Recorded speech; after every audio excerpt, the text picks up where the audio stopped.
Now, just listen for a second, okay? You people, you good people, and you weirdos. Okay, the World Peace Invitation and Release of Technology is soon to be released. Now I'm gonna read to you all a paragraph of what's possible for our human species. So stop blocking it and let's get on with what our species as humans can actually do. Okay, listen really closely. Listen. Following the meetings of the Keshe Foundation with the world ambassadors invited to Brussels on the 21st of April 2012, now our invitation goes to the nations of the world through their ambassadors and their leaders to attend a gathering on the 6th of September 2012 at the Keshe Foundation Center in Ninove, Belgium, or any other place the nations may choose. As your excellencies have been aware, we invited representatives of every country to the first presentation of our technology on the 21st of April 2012. The ambassadors of some nations attended this meeting and others chose to ignore the call due to pressure from other nations and decided not to attend or withdrew at the last moment. And why would you do that? Come on, really? We're talking about universal peace, universal love, man, and you want to not show up? You're a weirdo and you don't belong here. Anyways, I'll stop ranting there. With the second invitation, we directly and unequivocally invite the leaders of your nation to appoint qualified individuals who can take part in the upcoming meeting at the foundation on the September 6th on behalf of their governments. The reason for this invitation and the meetings are as follows.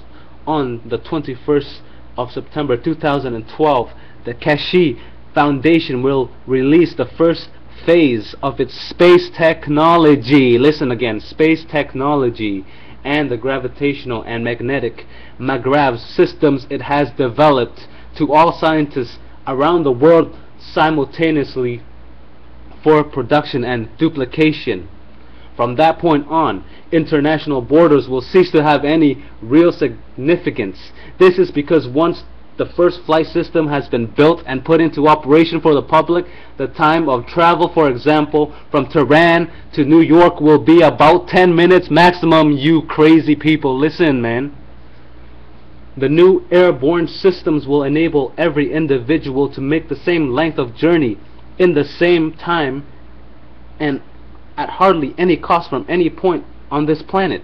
The craft will not be detectable with present radar technology. Listen, I'll say it again. The craft will not be detectable with present radar technology. Second, the energy crisis will soon be resolved at a stroke, and once the technology is put into practice, the powers that control energy supplies and through them the present financial structures will find their hands empty.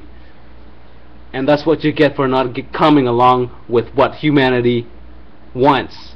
Now listen, number 3, the world water shortage will be addressed and resolved by presenting this technology to the public soon after the release of our energy and space technology. Are you listening? Listen, keep listening. Now, how have we done this? For the past 6 years, we have used the international patent system to make sure that every nation and major scientists around the world have a copy of our patents in their possession. Please check the European patent and international servers downloading for numbers of downloads. Thus we have prevented any possible blocking of this technology by any individual or group, and now most nations are in possession of our patents for energy generation, medical systems, and space travel. In this way, the methods used in the past to prevent international development have been circumvented, and now all nations have the same opportunity to work together to see that this technology is developed safely.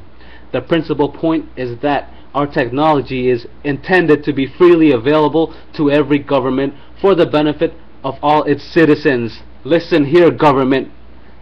All of your citizens are going to benefit from this. And you. Not just you. You got to include your citizens too, understand? Now, through the systems that we have developed, every nation can have access to as much energy, water, and food as they need, as well as to new methods of healthcare and of transport, all at a very little cost.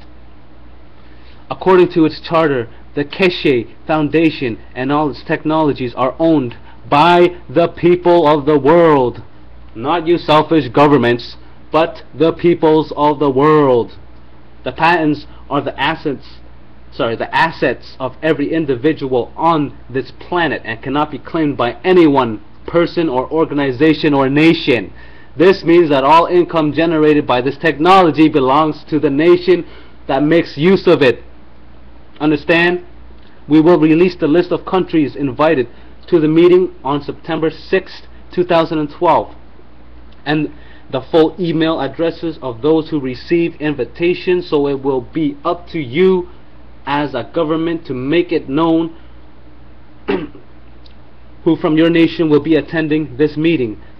By the time this email arrives at your embassies, a copy will be posted on the Foundation forum and website, so your citizens will be aware of the offer that has been made to you. Then it will be for you to make your response known to them as well as to the Foundation, and we will gather the names of the delegates appointed and let your officials know where and how to meet. Following this meeting, the presentation on September 21st, 2012 will be the first step in the Keshe Foundation's teaching program to share its knowledge and put it into the hands of the people worldwide. Once these new technologies and their benefits are known to the general public, the leaders of every nation will need to decide how they are going to implement them for the betterment of everyone. At that point, there will be two choices. Either we all work together to change the life of everybody on earth for the better through the correct patterns of conduct, or the advanced nations of the world will see in the near future a flood of immigrants in tens of thousands flocking to the major cities. We are prepared to present the technology to your representatives in any setting so that they can understand the implications and the changes it will bring about. From now on, we can make sure that no child or adult will die of thirst or hunger, and that no nation will be attacked by another because the potential military applications of the new technology are so horrendously destructive that we will have no choice but to accept that fighting over the resources of the planet is a thing of the past and is not acceptable. Understand? There is nothing wrong with protecting national assets, but now, as the leaders of small regions of the earth, it is your responsibility to see that its resources are available to be shared, and that with the help of our technology, everyone's basic needs for energy, water, food, and healthcare can be met. The Keshe Foundation takes no account of color, nationality, religion, or political affiliation. Thus, our call is going out to every government to appoint a team of scientists to come and see our technologies at first hand. They can then decide whether or not to make use of them. If you ignore this invitation, your nation will soon have no choice but to follow the lead of the nations who have decided to develop them.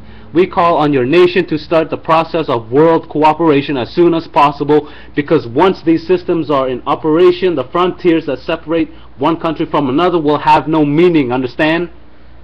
We have set the scene for a change, of course, for humanity, and in the coming months we will see it through. In the near future, people will come to realize that we are here to serve each other and not to be served, as all resources will be available to everyone, and at the same time all the resources will be available to everyone at the same time and in the same measure. MT Cache, the founder and caretaker, director of Stichting the Cache Foundation. I, Cameron Ham, letting you know what's up, and I will update you later on, so wait up for my video soon. Talk to you later.